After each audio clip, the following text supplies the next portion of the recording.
Hi, everyone. Good morning, good afternoon, good evening to all of you. How are you? 2 days to finish with Gemini.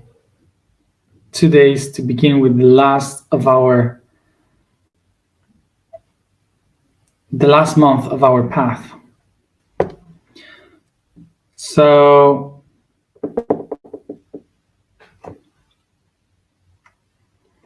let's begin with the topic for today, which is history.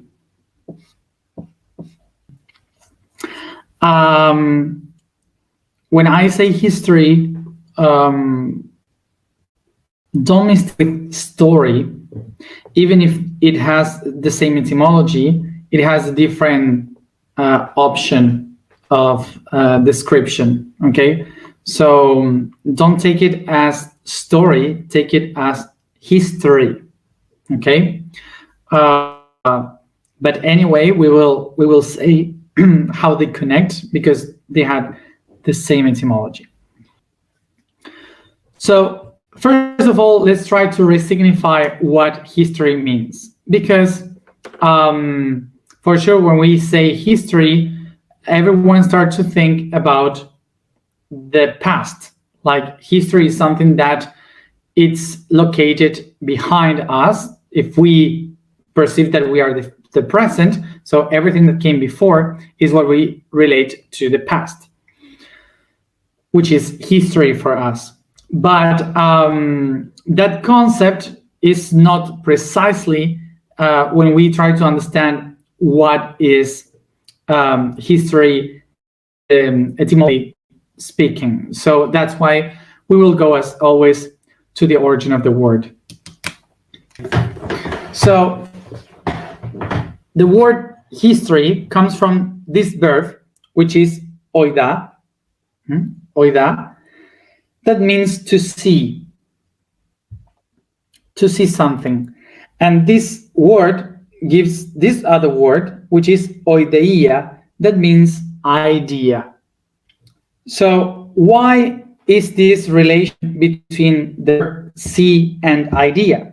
Because the word oida, that describes the verb to see something outside, it's related to imaging, to an image. So everyone can understand that when you see something, you see the image, the shape of the things. So when you close your eyes and you create like an image inside, trying to memorize what's outside, you are creating a mental image. So that mental image is what we call an idea. So these two words are strictly related because of imagination. This is why oida and oideia is a mental image. Okay. So from this word oideia, we have this word hoistor. Tor means the origin of the idea. Hoistor, tor means the subject, the guy that is doing the action. So hoistor, the wise one, the one that has idea, one that has the idea. That also gives us the word witness. So is the one that have seen something and has an idea from what that person saw. Okay. Okay. So the word. So if I want to type the attribute of this wise person that has witnessed what happened and that has an idea of what happened, we will call it hoistoria, which is the attribute of the wise person that is the witness of things that he saw. And this is the word that gives origin to our word history.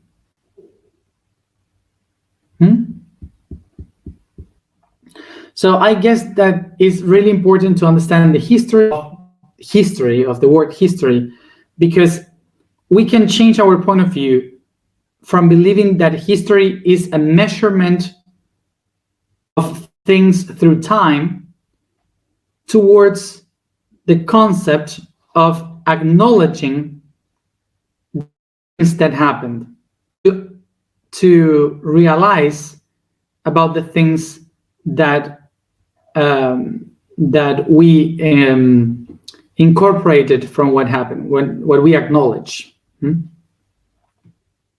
So history is not related to what happened, is related to what I know that happened.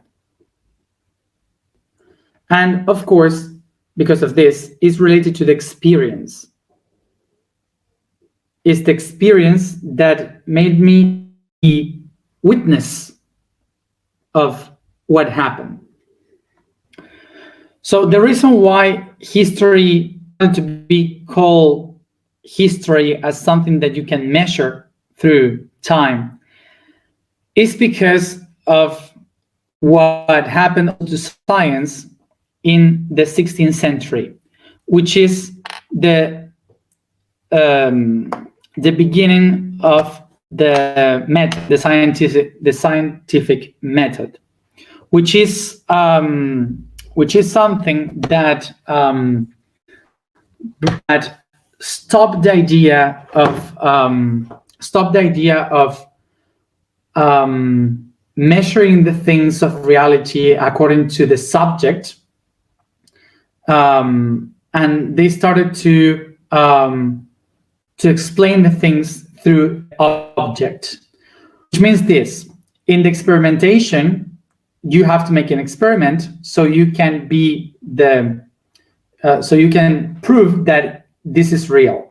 But it's not from the point of view of the subject. You have to do many tests, so in many different ways, and many can prove that you are right. So the scientific method says that it should not be something subjective, it should be something objective that tells you that something is true. So when historians took that scientific method, they stopped being storytellers that told the things that they knew, that they saw, that they remembered, and they began to be people that were trying to objectively explain how things happen. So that's why they start to measure time in facts. And that's why also the history turned out to be something also scientific and stopped being something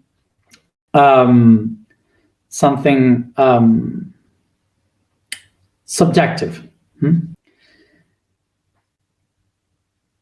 So what happened here? That the facts started to be organized in a line. So we started to call history something that you can measure in a time. And this is when we have a whole change of the concept of history. So what we started to do with history's scientific point of view is that we started to see history in a very objective way as something that we have to study, which is outside, as an object that we have to analyze, and we stop living it as a very human thing from our daily life. We separate ourselves from history. We started to see and measure time, history in a line, in a point of view that we can study it not being related to those facts.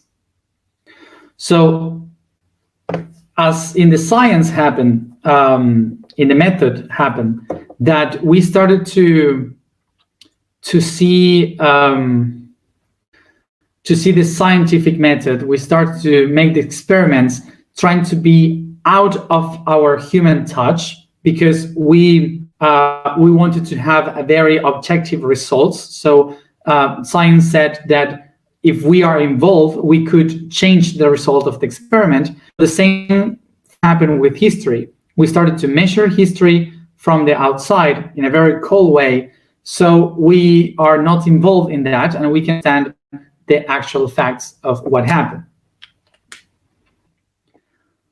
So what happened when we study the history in that way is that people start to see the facts, but what they see is not actually what happened, because you are not feeling it. You are not understanding the environment of why those things happen. So we are not really interacting with the idea of the facts that were happening, because we are looking at it from the outside. So when we start to see in a very scientific way the history,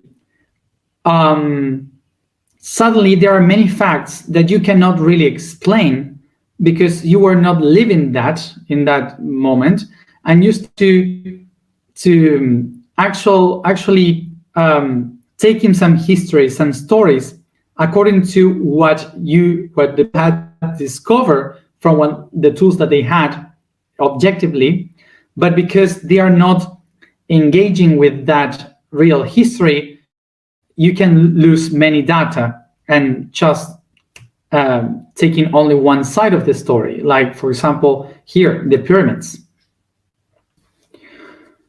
So what historians used to do is to study history. For example, the pyramids, they don't study really the pyramids. They study what the history told them, what are the pyramids, what is around the pyramids, what other people has told.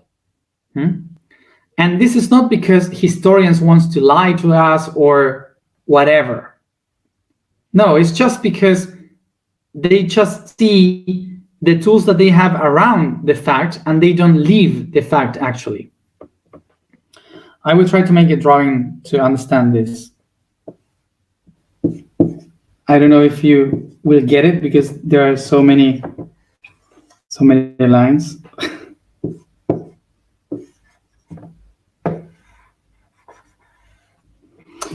Okay.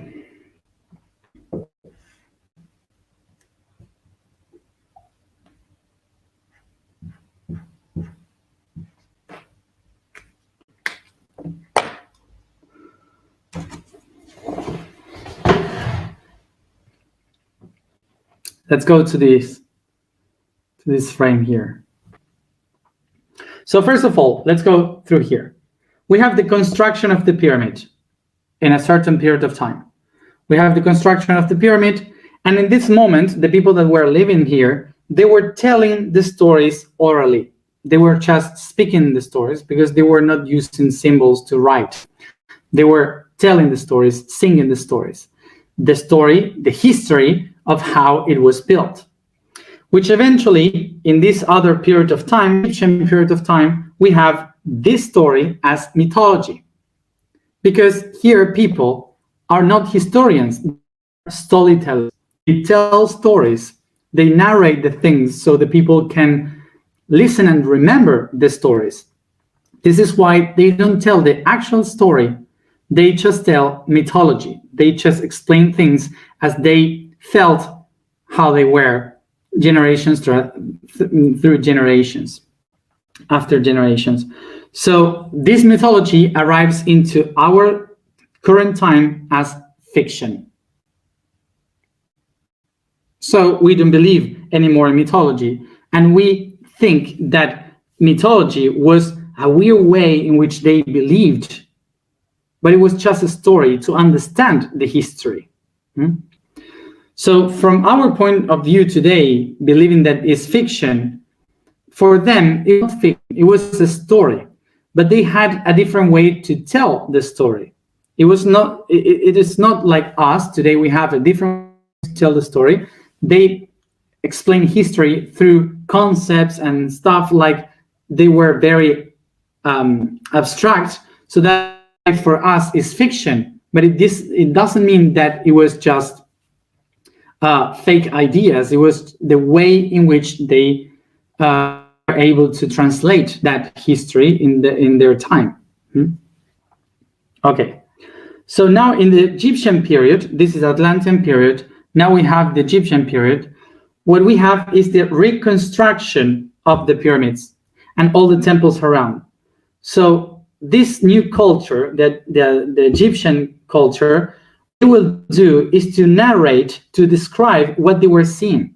And they won't describe what happened before. They will describe how greater is what they are doing now. They will describe everything that they were rebuilding, reconstructing. And they mix that with mythology.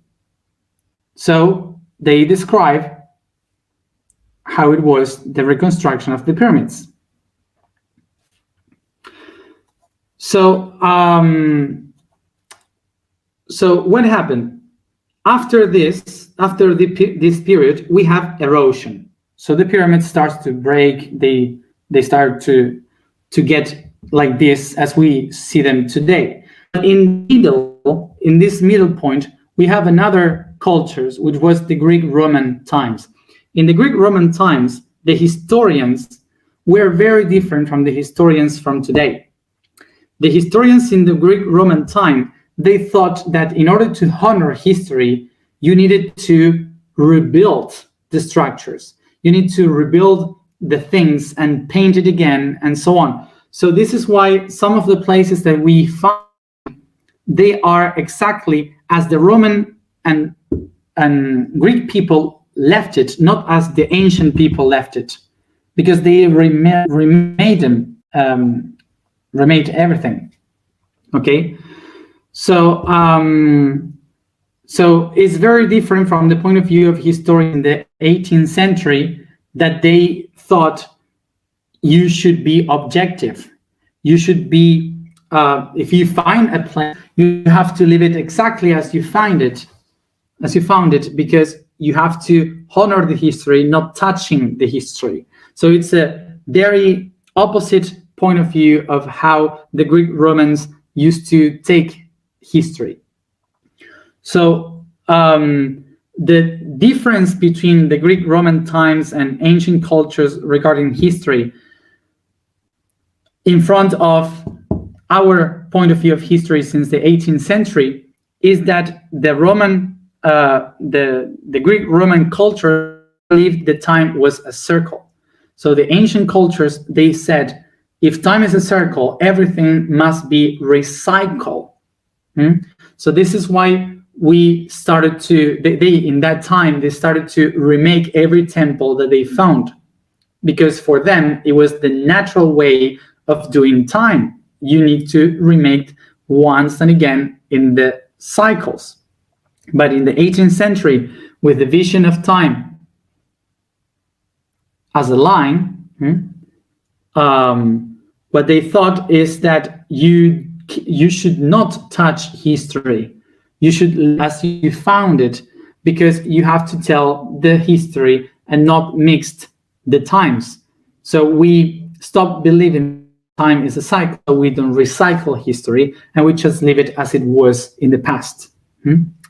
It's a different vision of time according to different periods of cultures. So one of the ways in which the present finds out what happened in the past is through the text that they found or the traditions that they listened, and they try to reconstruct history through that. So basically it's about what they read from what they found. And what they found and they are reading is basically what they have written, what they wrote in the past about the things, what they saw. So this is why it's very difficult to believe exactly the history of each one of the countries, because what we actually do with history is to read the story according to the people that wrote where they lived, which is not the actual truth. It's just their point of view. Just take as an example, like we are trying to investigate what happened in the Second World War, and there's no books from that time, and the things that we found written were written by a Nazi. So what we could read from the Second World War would be basically very different from what really happened if we only read the text from these people. So this is why when we look into history and the historian says we read in a text from 3,000 years ago that they did this and that, you cannot assure that that's really what happened, because what they are reading is actually what someone was able to write. But it's not the actual truth. So basically, we have another way to compare if what we are reading is real, which is the test of carbon-14.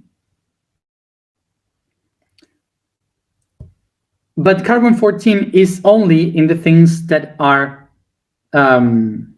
organic, like bones, like tissues, or these kind of things. So you can only compare the age of the things according to if they have this chemical. So they make the test of the bodies that they found around the pyramid, and maybe they found the tomb of someone that said, I worked here in the pyramid as an architect. So they found the bone, they make that, and the test says 2400 BC. So if the bones are from 2400 BC and the text says that that person was an architect, so by deduction, they say they pyramid in that period of time. But just as deduction. So also a third way in which you can interpret history is through sediments. So geologists can tell you around in which periods of time these things happened because of the erosion, because some chemicals, some elements, like carbon, like iron, they accumulate in such a way in a process that can take thousands of years, so they can relate in which amount of time it was given that process. Now, what usually happens is that all these branches, like the geologist, the architect, the historian, they don't usually work together. They do their work by side. So this is why sometimes we have a lot of lacks in the gaps in history, because they don't work together. They do their own job and they don't think in the whole. This is one of the things that we have lost when we decided to see history as a line instead of a whole, like a complete circle. So, for example, one of the things that happen usually is that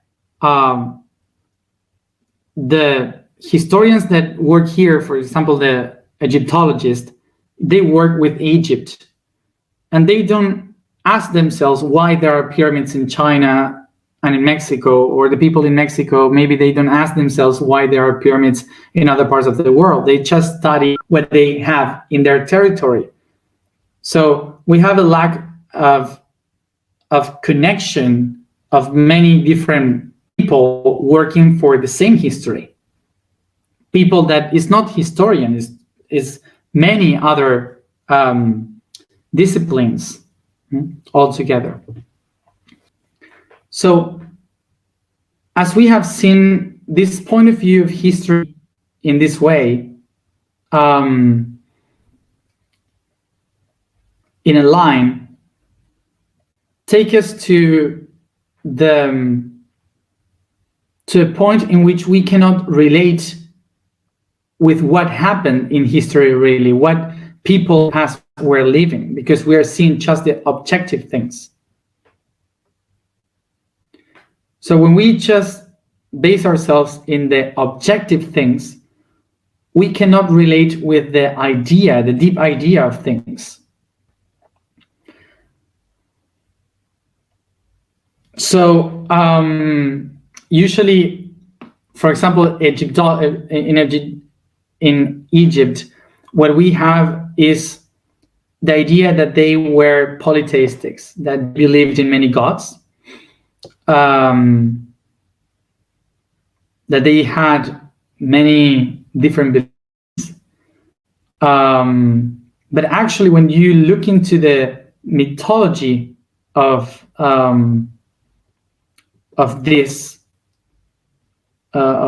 Egypt, you will find out that the reason why they had so many gods is because they were honoring each one of the aspects of the divine, not because they just believed in many gods. There was something behind it that if you don't live and experience that, you will just see images and you will just see gods and people with animal hands. And that's it. So that's what they brought to us. That's why they explained to us about history. So from this, we can understand now that history has 2 points of view to be seen. One objective, the other one subjective.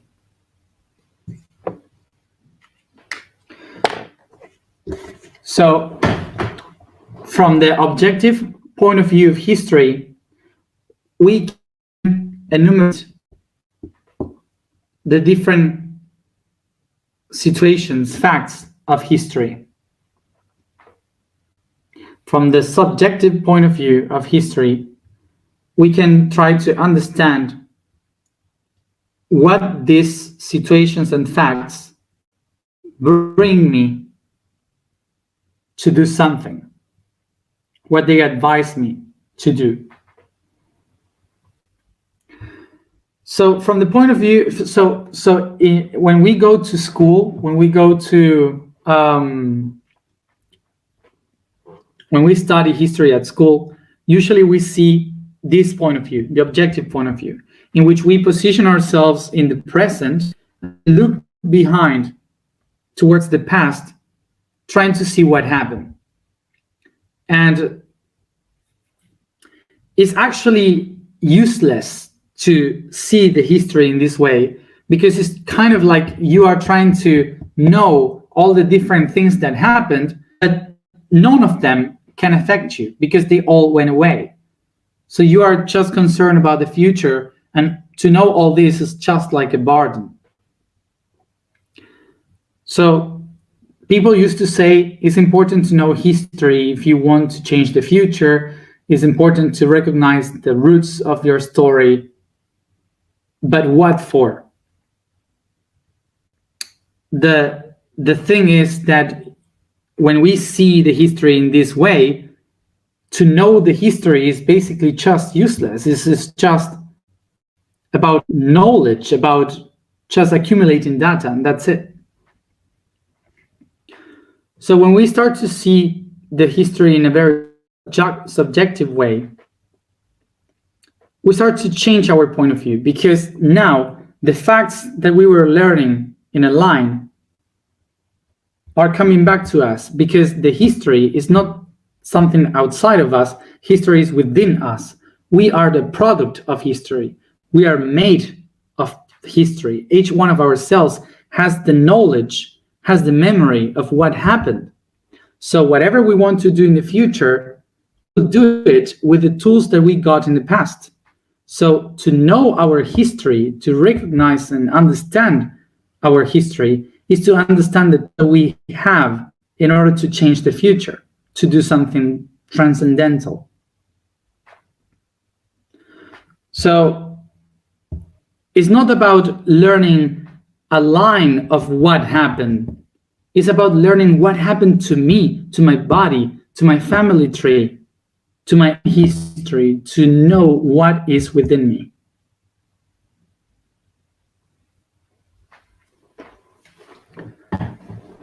Okay? So remember that history is equals to wise witness.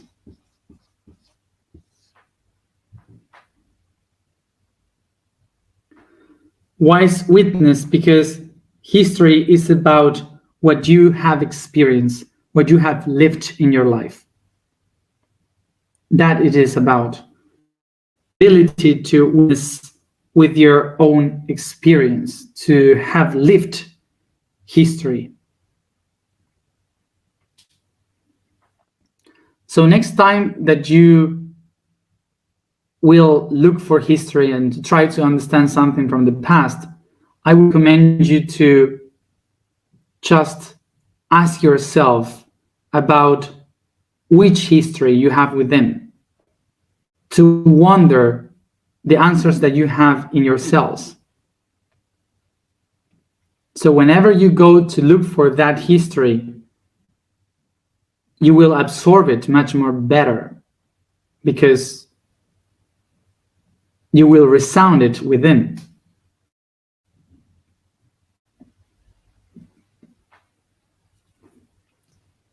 So remember, history is not something that happened before of us. History is the actual life, is within us, is something that is part of us, and that is for us to create, to do new things. So it's actually living. We are living history.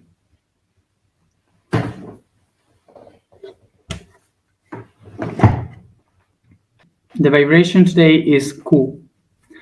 The statement today is, I am a product of my history. So the code today is, again, another one of the names of the 12 families of Atlantis that took care of the portals of the planet. So in honor to them, we say their name, which in this case today is Isthi. Let's go to alignment. Sit comfortable, close your eyes.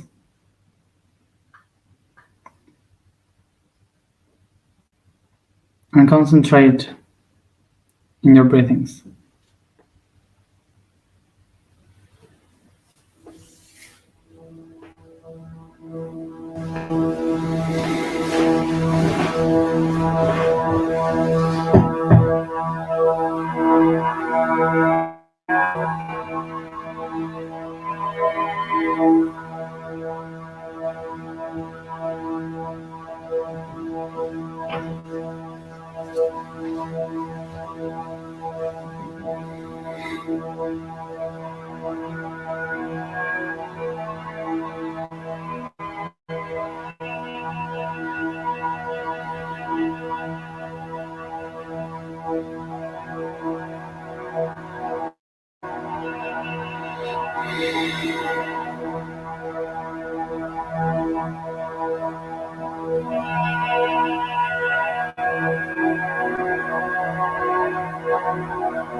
Use this.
I take a deep breath and become aware of my own physical body.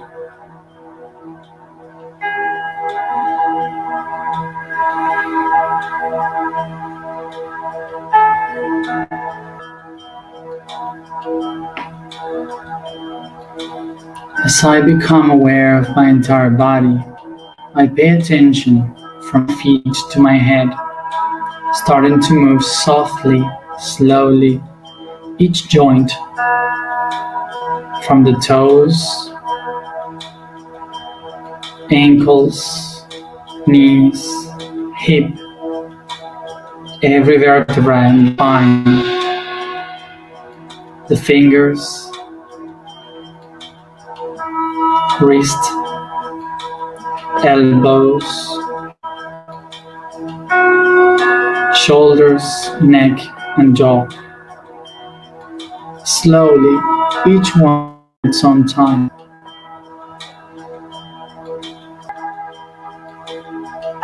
Pay attention to each movement, how each part of the body feels.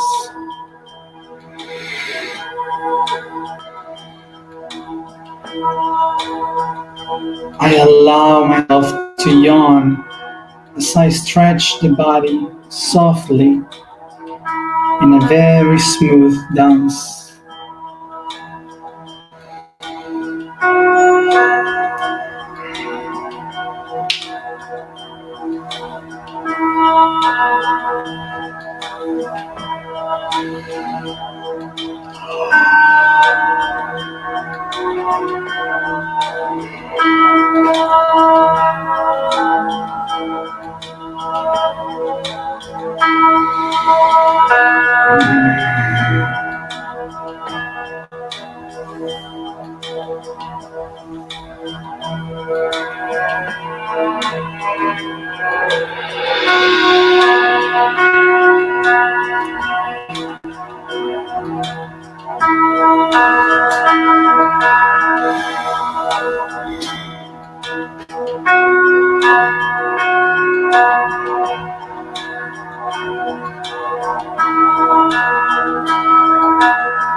Softly, I start to caress the body, each part of it, softly,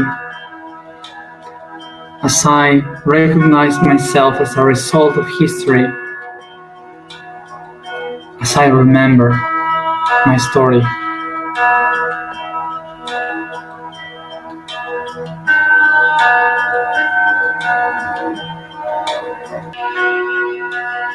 I become aware of my life here and now, of the things that I do, the people I have around.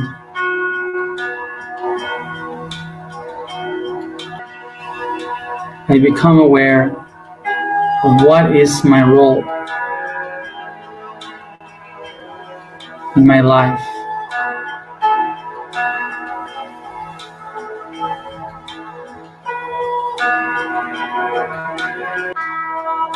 In an instant, I try to think about every fact, every story that brought me here where I find myself now.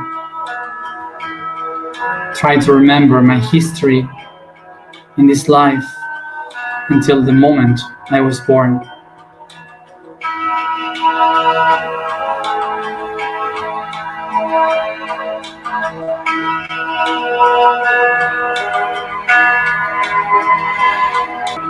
I breathe.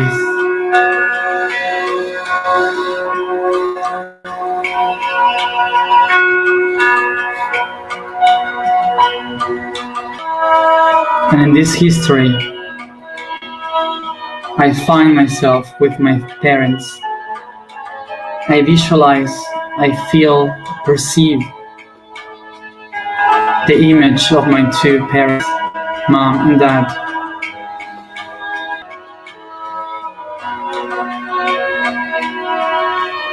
And inside of them, inside of my parents, which are within me, in my cells, I can also feel my grandparents,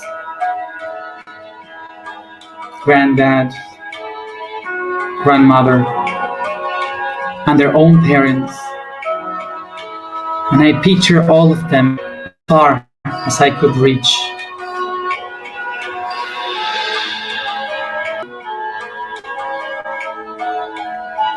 And I can feel within all the heritage of all of them, the languages they spoke, the countries they lived, the experiences, the knowledge that I have them within me.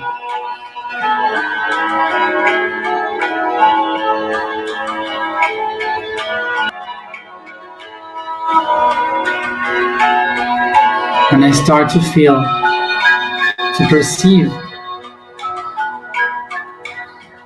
this family, a long history, the last 2,000 years, other 3,000 years of humanity, of this history, acknowledging that always in all this time, there was someone from my family, someone from I inherit their existence from.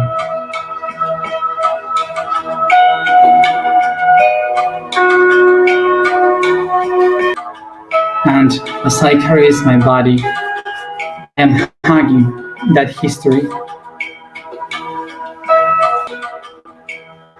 I recognize in my cells the last 700,000 years of humanity,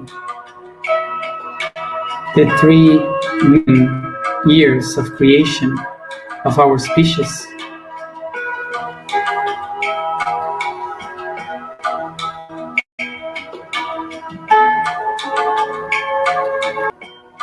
I recognize in me the last 60 million years that allow the mammals to live in the surface of Earth.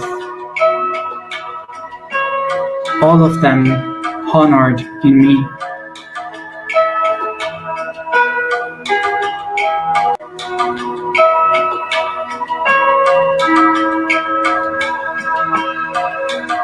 I honor all the great creatures of the Cretacic, Jurassic, and Triassic that live in me.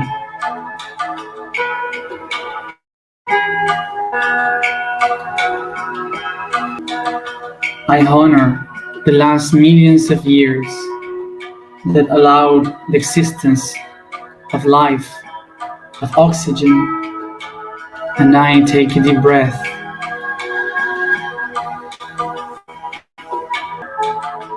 I honor the last 4,500 million years of Earth and the Moon that made me be what I am each day.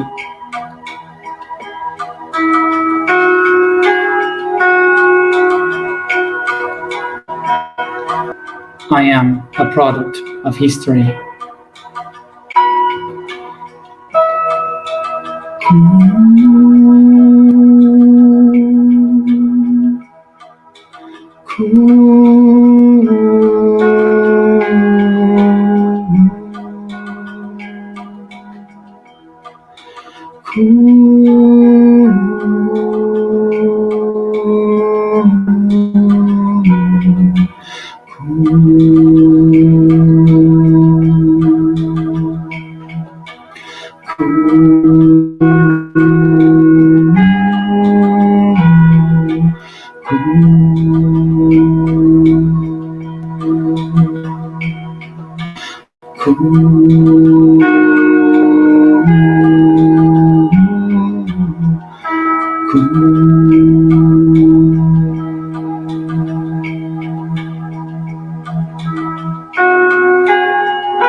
I am a product of history.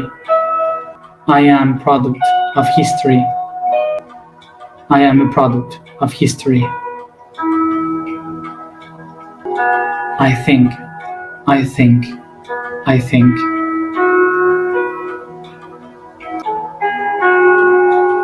I am the history, alive.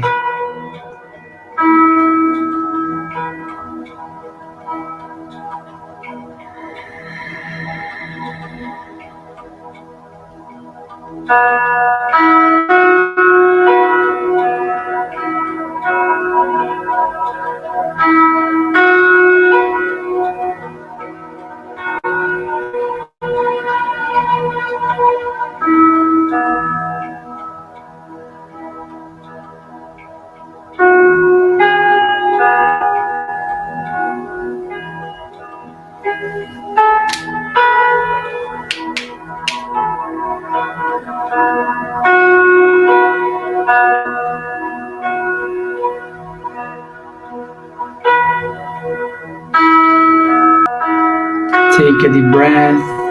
I start to stretch the body slowly, and each one at its own time come back here and now.